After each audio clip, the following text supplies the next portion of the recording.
Sessiz geceler yadımdasan yine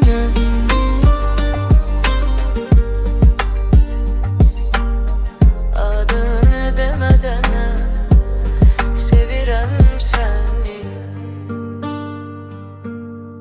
Seninle başladı bu hikayem, gözlerinde itti her derdim benim.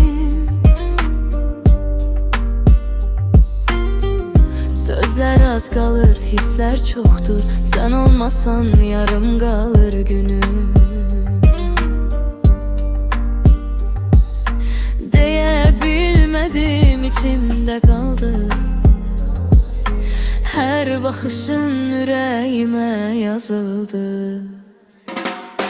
Kalbimdeki çiçeği solma hiç vaxt. Sen varsan diye yaşayır bu kalp. Geceler seni düşünürüm tek tek. Adını demeden sevirem seni. Kalbimdeki çiçeği solma hiç vaxt. Sen varsan diye yaşayır bu kalp. Geceler seni düşünürüm tek tek. Adını demeden sevirem seni.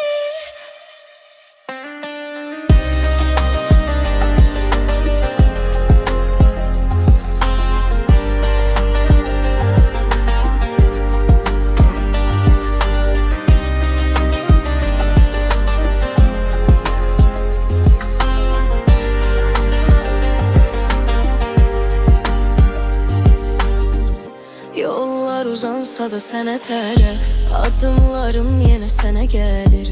Səssizliyim danışır yerimə, ürəyimdə adın səslənir. Bir gün bəlkə anlarsan məni. Bu sevgi səssiz olsa da dərin. Qəlbimdəki çiçək solma heç vaxt. Sən varsan deyə yaşayır bu qəlb. Gecələr səni düşünürəm tek tek. Adını demədən sevirəm səni.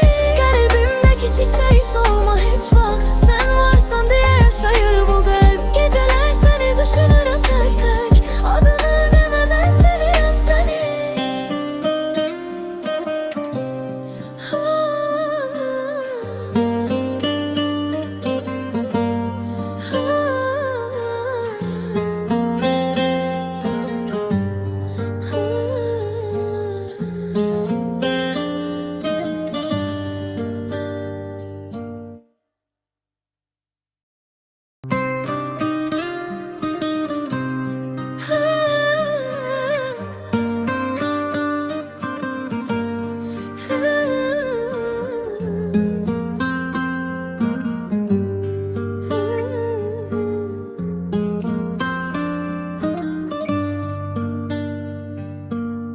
Sessiz geceler yadımdasan